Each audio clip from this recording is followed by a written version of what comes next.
Quero convidar você a abrir a sua Bíblia no livro de Atos, irmãos. Capítulo 7.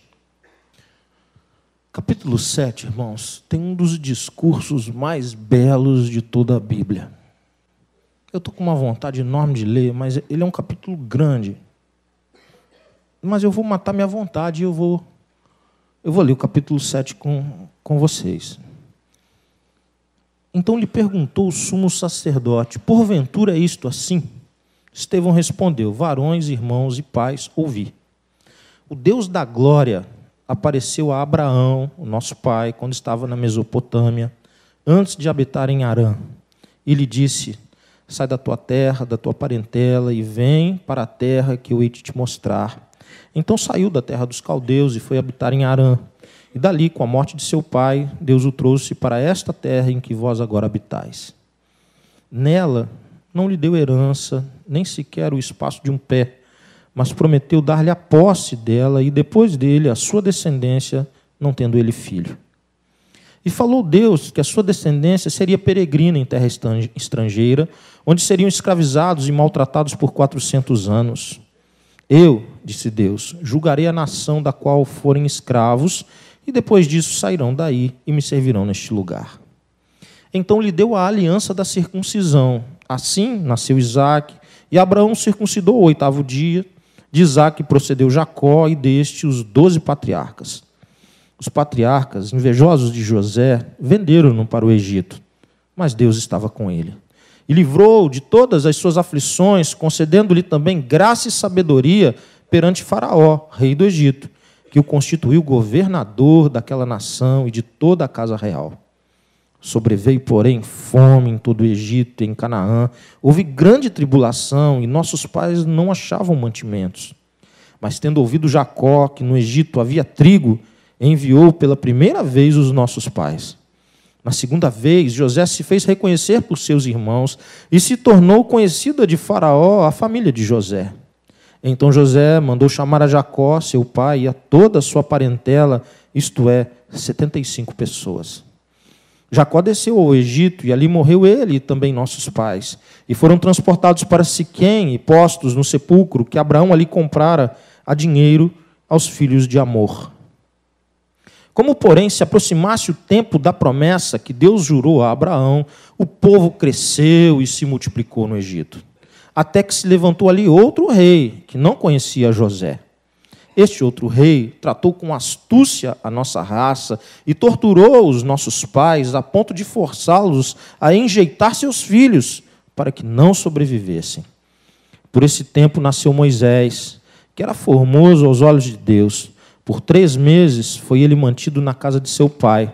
Quando foi exposto, a filha de Faraó o recolheu e criou como seu próprio filho. E Moisés foi educado em toda a ciência dos egípcios e era poderoso em palavras e obras.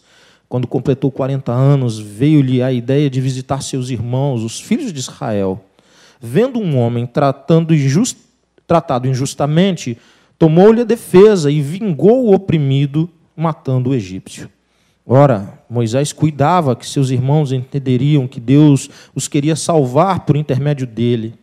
Eles, porém, não compreenderam. No dia seguinte, aproximou-se de uns que brigavam e procurou reconduzi-los à paz, dizendo: homens, vós sois irmãos, por que vos ofendeis uns aos outros? Mas o que agredia o próximo o repeliu, dizendo: quem te constituiu autoridade e juiz sobre nós?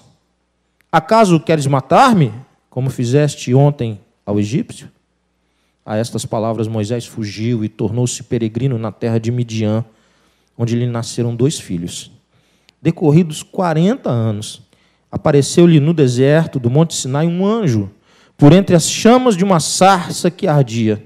Moisés, porém, diante daquela visão, ficou maravilhado e, aproximando-se para observar, ouviu a voz do Senhor.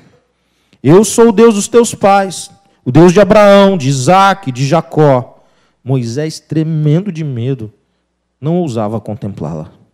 Disse-lhe o Senhor: tira a sandália dos pés, porque o lugar em que estás é terra santa.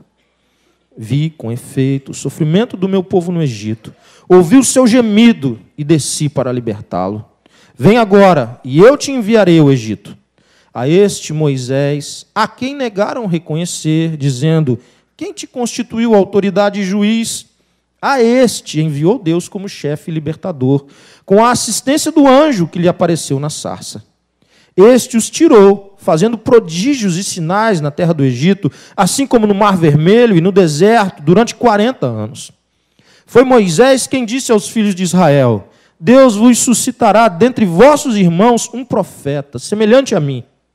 É este Moisés quem esteve na congregação no deserto, com o anjo que lhe falava no monte Sinai e com nossos pais, o qual recebeu palavras vivas para nos-las transmitir, a quem nossos pais não quiseram obedecer, antes o repeliram, e no seu coração voltaram para o Egito.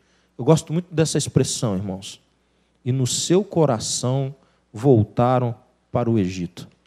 40. Dizendo a Arão: faze-nos deuses que vão adiante de nós, porque quanto a este Moisés que nos tirou da terra do Egito, não sabemos o que lhe aconteceu. Naqueles dias fizeram um bezerro e ofereceram sacrifício ao ídolo, alegrando-se com as obras das suas mãos. Mas Deus se afastou e os entregou ao culto da milícia celestial. Como está escrito no livro dos profetas: ó casa de Israel, porventura me oferecestes vítimas e sacrifícios no deserto pelo espaço de 40 anos, e acaso não levantastes o tabernáculo de Moloque e a estrela do deus Renfã, figuras que fizeste para as adorar? Por isso vos desterrei para além da Babilônia. O tabernáculo do testemunho estava entre nossos pais no deserto, como determinara aquele que disse a Moisés que o fizesse segundo o modelo que tinha visto. O qual também nossos pais, com Josué, tendo-o recebido, o levaram, quando tomaram posse das nações que Deus expulsou da presença deles até aos dias de Davi. Este achou graça diante de Deus e lhe suplicou a faculdade de prover morada para o Deus de Jacó. Mas foi Salomão quem lhe edificou a casa. Entretanto, não habita o Altíssimo em casas feitas por mãos humanas, como diz o profeta. O céu é o meu trono, e a terra o estrado dos meus pés. Que casa me edificareis, diz o Senhor, ou qual é o lugar do meu repouso? Não foi, porventura, a minha mão que fez todas as coisas? Homens de dura cerviz e incircuncisos de coração e de ouvidos. Vós sempre resistis ao Espírito Santo, assim como fizeram vossos pais, também vós o fazeis. Qual dos profetas vossos pais não perseguiram? Eles mataram os que anteriormente anunciavam a vinda do justo, do qual vós agora vos tornastes traidores e assassinos. Vós que recebestes a lei por ministério de anjos e não aguardastes. Ouvindo eles isto, enfureceram-se no seu coração e rilhavam os dentes contra ele. Mas Estevão, cheio do Espírito Santo, fitou os olhos no céu e viu a glória de Deus e Jesus que estava à sua direita. E disse: eis que vejo os céus abertos e o Filho do Homem em pé, à destra de Deus. Eles, porém, clamando em alta voz, taparam os ouvidos e, unânimes, arremeteram contra ele. E, lançando-o fora da cidade, o apedrejaram. As testemunhas deixaram suas vestes aos pés de um jovem, chamado Saulo, e apedrejavam Estevão, que invocava e dizia: Senhor Jesus, recebe o meu espírito. Então, ajoelhando-se, clamou em alta voz: Senhor, não lhes imputes este pecado. Com estas palavras, adormeceu. Que texto, irmãos. Que capacidade de contar uma história. Uma história muito longa. Uma história que é a história da formação do povo de Deus, quando Deus chama Abraão. Estevão, que era um diácono da igreja, um líder da igreja, daquela igreja nova, daquela igreja discipuladora que nasceu. Havia no coração dos seus opositores, havia no coração deles a ideia de que se eles matassem os líderes, mataram Jesus, e se eles matassem os líderes, aqueles seguidores de Cristo iriam esfriar, aquela moda seria passageira, aquilo não iria para frente. Então eles avançam contra Estevão, e eles colocam Estevão em xeque. E ao darem a palavra para ele se defender, ele conta a história da ação de Deus formando um povo, de um povo que sinalizaria a vinda de um justo. E esse justo é Jesus, a quem vocês torturaram e mataram. Pensa que discurso. Mas isso não é novidade, Estevão diz. Porque os nossos pais, e ele se coloca como parte do povo, e não como alguém diferente, porque os nossos pais fizeram a mesma coisa com os profetas que Deus levantou ao longo da história. Os nossos pais, ao invés de reconhecerem o enviado de Deus e obedecerem à palavra, o rejeitaram. E ao rejeitarem ao profeta, rejeitavam, na verdade, a mensagem que vinha de Deus. Quando eles ouviram isso, eles não aguentaram mais. Eu estou te dando muito trabalho, Felipe. Está tranquilo? Quando eles ouvem isso, eles não aguentam mais e eles avançam sobre Estevão e o matam. E até mesmo na hora de sua morte, ele tem uma postura muito semelhante à de Jesus na cruz do Calvário, encontrando poder e graça em Deus para viver o seu fim de forma digna, mas não apenas de forma digna, de forma misericordiosa, com misericórdia dos seus algozes. Com esse pano de fundo, com isso em mente, eu quero compartilhar com vocês um pouco sobre algumas impressões a respeito desse texto, olhando para esse homem de Deus chamado Estevão, cheio do Espírito Santo do Senhor, que foi perseguido, que foi martirizado. Eu quero tirar algumas lições. Primeiro, cristão que dá fruto recebe pedra. Cristão que frutifica recebe pedra. Os líderes judaicos estavam absolutamente irados e não compreendendo que mover era aquele. O que estava acontecendo no meio da religião judaica? Parecia que havia um movimento, alguns hereges tinham aparecido, como tantos outros tinham aparecido antes, eles estavam desvirtuando aquela religião. E eles acreditavam, então, que os seguidores do caminho, que os seguidores de Jesus era mais um grupo desses, e que eles precisavam ser exterminados. E o que a gente vê é absolutamente diferente. Aquilo não era um movimento humano. Aquela não era uma direção humana, aquilo não era algo que estava baseado no carisma de um homem, de um líder. Não era alguém que tinha um discurso bonito e que era eloquente, que tinha uma ótima oratória e que seduzia alguns. Não era isso. Aquilo fazia parte do mover de Deus. E Estevão fazia parte do mover de Deus. E eu e você fazemos parte do mover de Deus. É Deus. É Deus quem enviou Jesus. Jesus é Deus.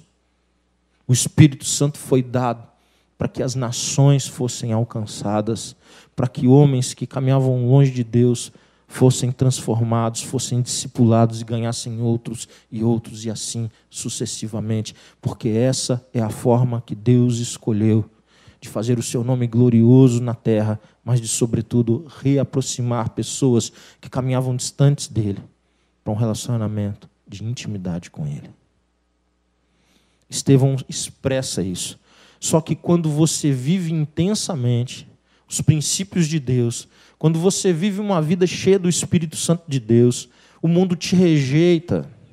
É muito difícil para o mundo aceitar alguém como Estevão. É muito difícil para o mundo aceitar alguém que não é digno do mundo. É muito difícil não receber pedras quando se vive com profundidade os princípios propostos por Cristo.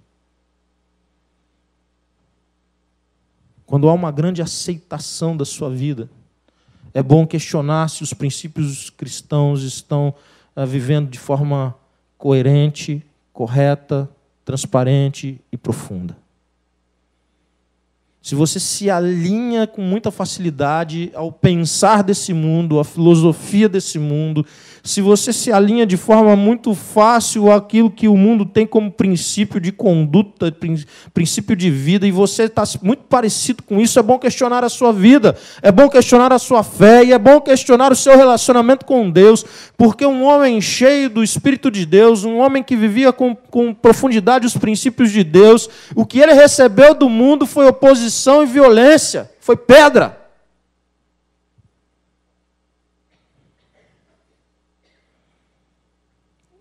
o inimigo das nossas almas.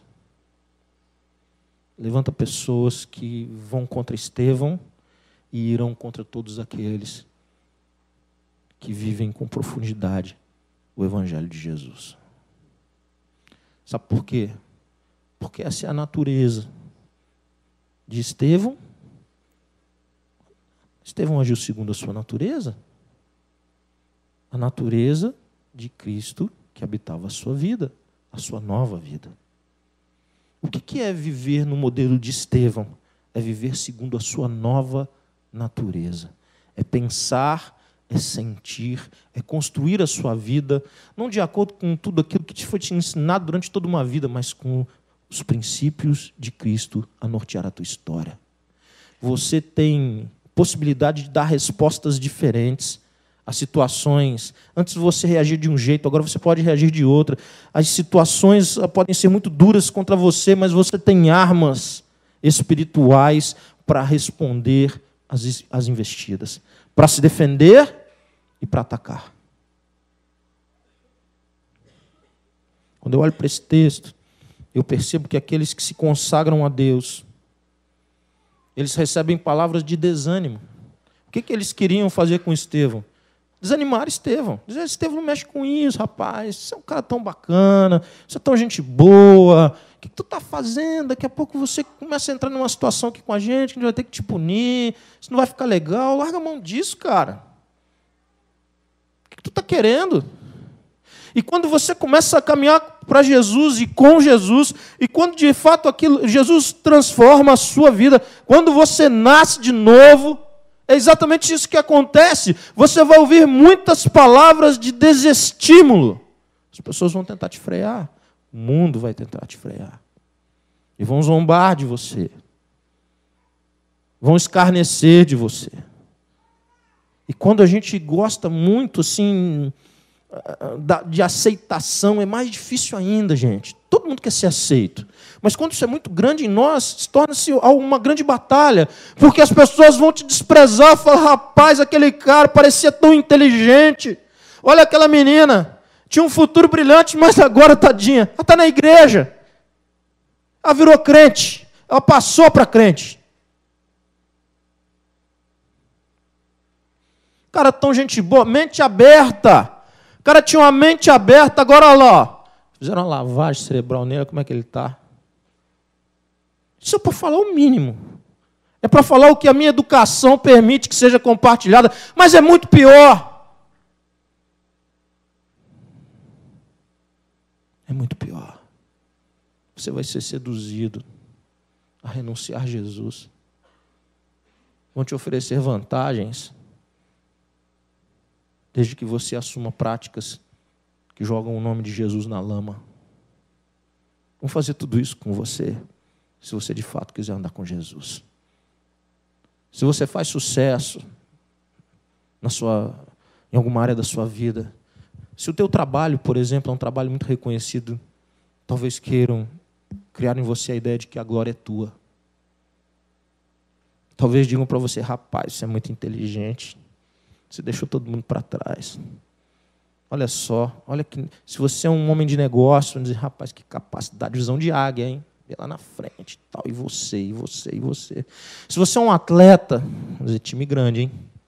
Time grande. Deve jogar fora, hein? Rapaz, vai virar nome de rua na cidade dele. E por aí vai. Porque a glória é tua.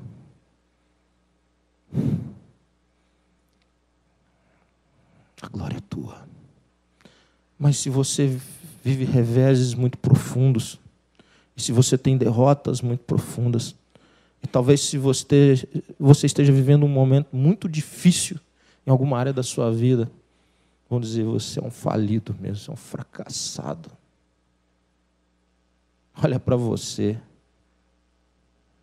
Você é um nada. Nada. Então não importa se a tua história vive um momento de grande ascensão ou se é um momento de depressão profunda.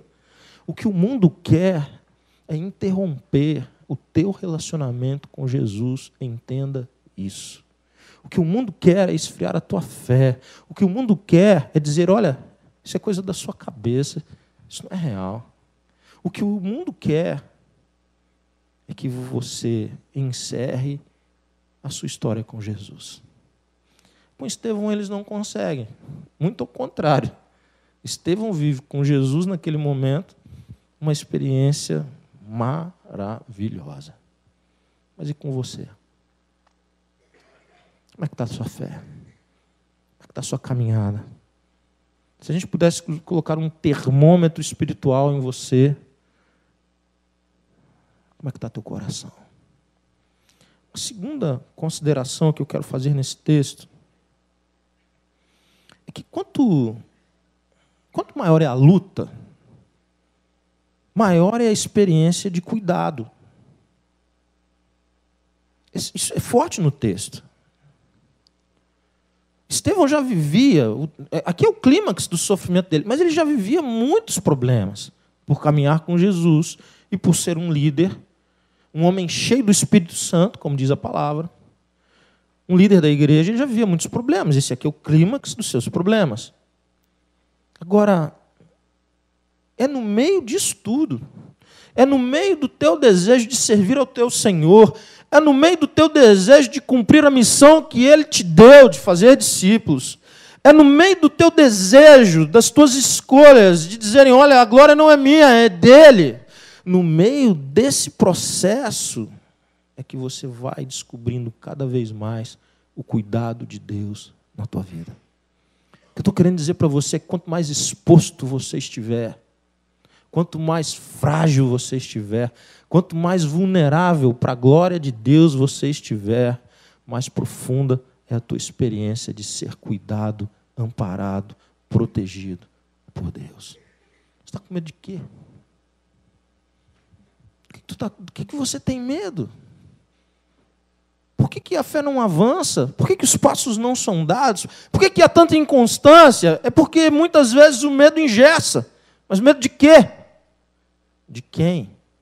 De qual consequência?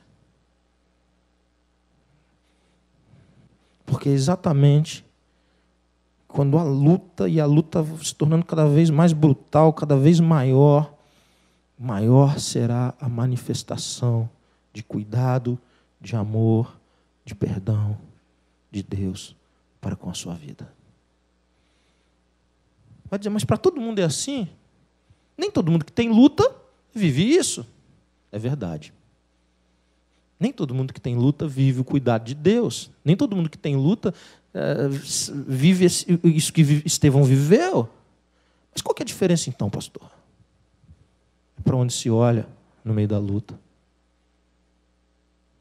É para quem você vai escolher olhar quando há adversidade, a humilhação, a violência, as críticas. Quando o bicho pegar mesmo, quando o pau pegar, espiritualmente falando, para quem você vai olhar? Você pode escolher olhar com muita raiva os teus algozes. Talvez você não possa contra eles. Talvez eles estejam em maior número que você não consiga oferecer-lhes resistência. Talvez você, se pudesse, você faria com eles exatamente o que eles estão fazendo com você. É que você não pode. Se Estevão quisesse matá-los, ele não poderia. Ele era um só e tinha tanta gente forte para dominá-lo. Então a questão não é se Estevão podia, ele não podia, mas a questão é ele não queria. Ele não queria isso para os seus algozes. Ele não queria pagar mal com mal. Ele não queria que o sofrimento que estava lhe sendo imposto fosse imposto ao outro. Ele não queria isso. Mesmo que pudesse, não faria. Porque isso não fazia parte da nova natureza dele. Não fazia parte da natureza que ele tem a partir do seu novo nascimento. Isso não fazia parte de quem ele era. Mas talvez faça parte de quem nós ainda somos.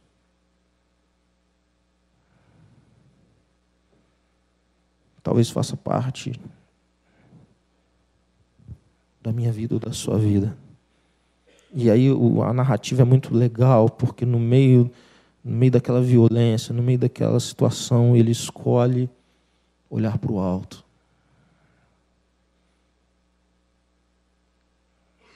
Ele escolhe olhar para Deus. O olhar é uma decisão tua. Para onde você vai dirigir o teu olhar no meio da dificuldade, da escassez, da luta, é uma escolha sua.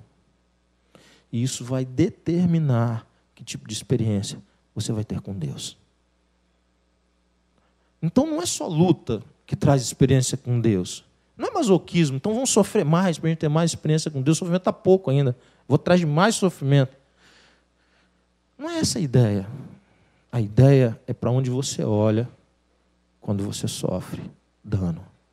Para quem você olha quando você sofre dano. Aqueles que olham para Deus receberão de Deus tudo o que precisam para viverem a sua luta com dignidade e em paz. É o que você precisa, é o que eu preciso. Quero concluir a minha fala.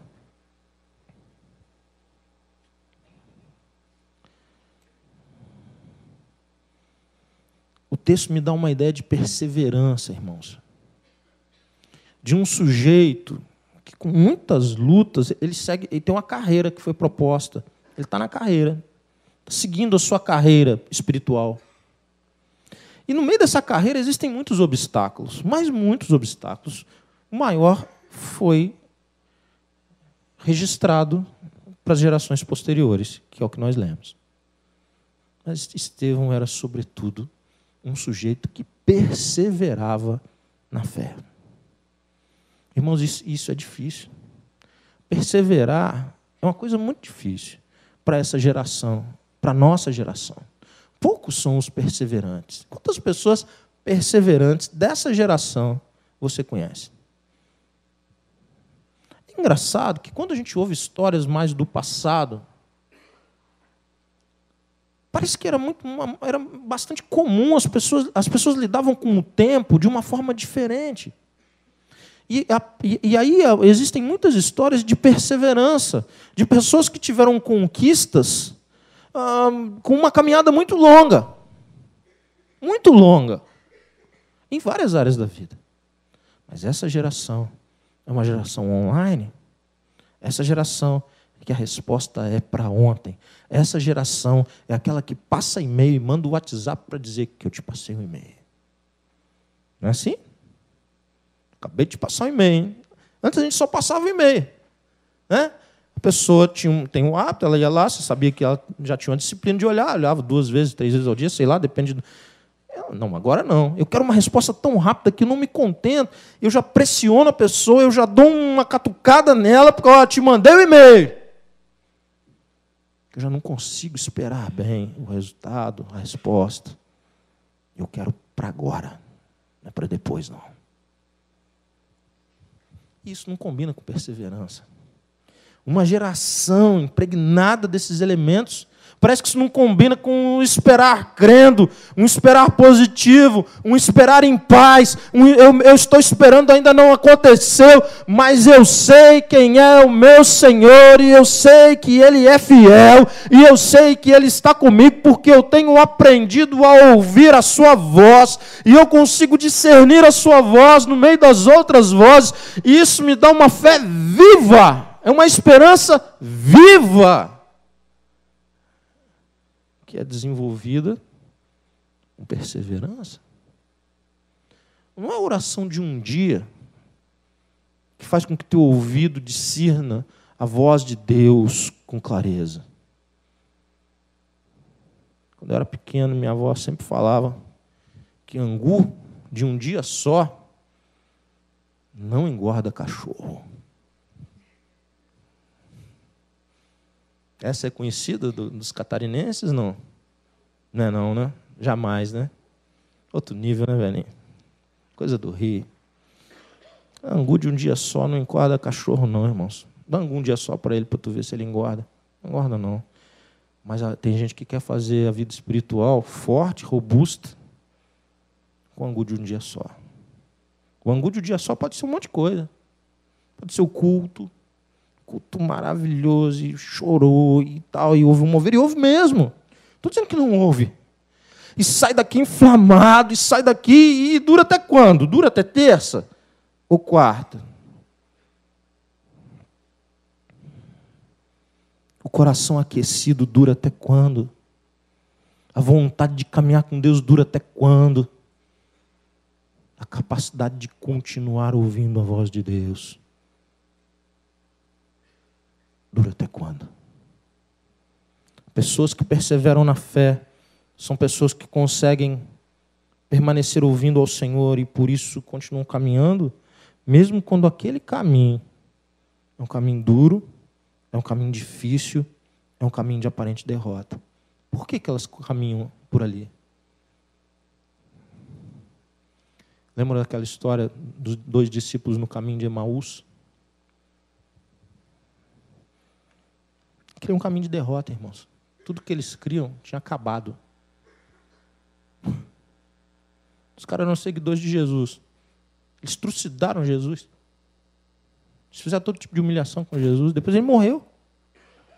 Tudo que os caras queriam tinha acabado quando Jesus acabou. Aquele caminho de derrota profunda, uma derrota existencial incrível.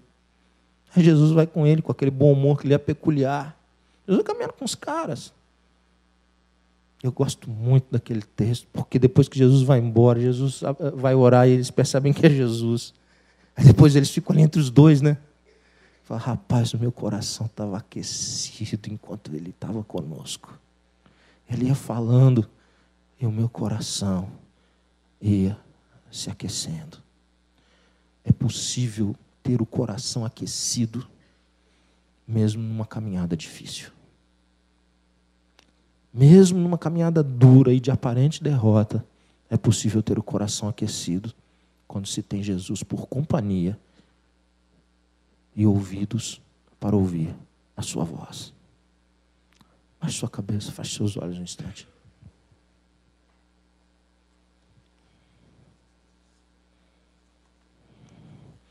Sabe o que a perseverança leva? A recompensa. A perseverança conduz à recompensa.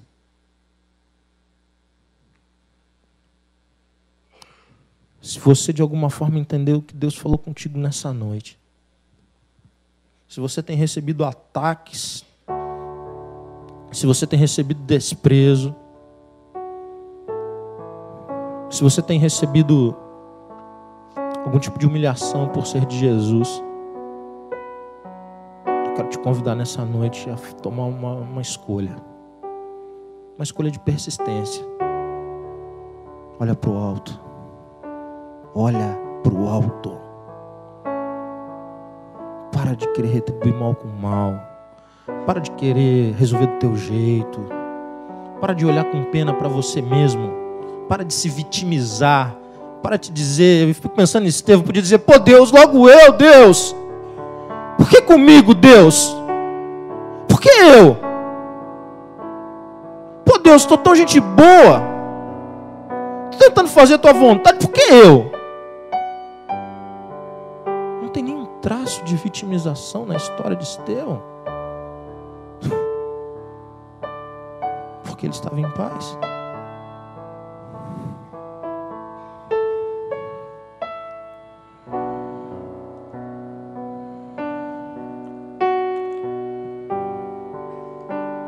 Escolhe olhar para o alto, filha.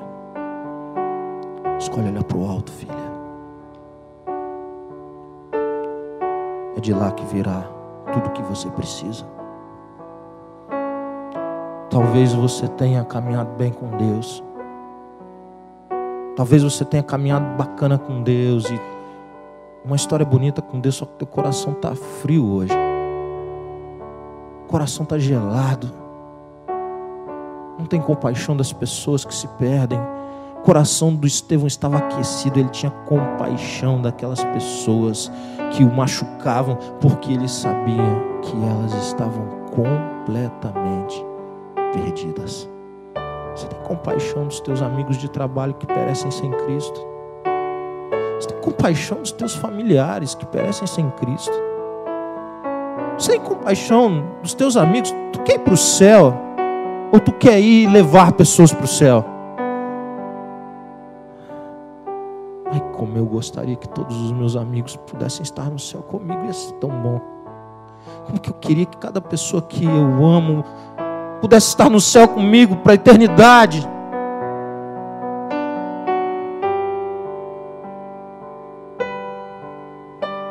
Olha para o alto. Volta para Deus. Para de ficar olhando circunstância e momento. Olha para Deus. Olha para Deus. Para que Ele possa reaquecer teu coração. Volta para Deus. E finalmente, talvez você esteja num teste de perseverança. Talvez você esteja numa caminhada com Deus e bacana, e crescente, e ativa. E você fala: Deus, mas está doendo demais, Deus. Deus está começando a ficar insuportável isso aqui. E está com vontade de desistir. E alguém tem sugerido para você desistir. E existem instrumentos de Satanás colocando pessoas perto de você, dizendo: desiste. Isso não é para a sua vida. Mas eu quero te chamar hoje à perseverança. Vamos perseverar junto. Vamos dar as mãos, vamos perseverar junto. Peça para Deus isso na sua vida. Deus, eu me arrependo desses pensamentos de desistência. Eu me arrependo, Deus, de cada momento que passou pela minha mente voltar para aquela minha vida anterior. Existe alguém nessa noite que a palavra entrou no coração e que você pode dizer: Deus falou comigo neste lugar, pastor. Existe alguém nessa noite? Levante um dos seus braços. Deus abençoe sua vida. Pode abaixar. Deus abençoe aqui. Deus abençoe lá. Deus abençoe a minha esquerda aqui. Pode abaixar, jovem. Alguém mais? Deus abençoe vocês. Uma vida inteira para viver com o Senhor. Que bênção. Que bênção. Alguém mais? Alguém mais nessa noite? Pode dizer: pastor, Deus abençoe você, querida. Deus te ama tanto. Deus ama tanto sua família. Que bênção poder ouvir a voz de Deus.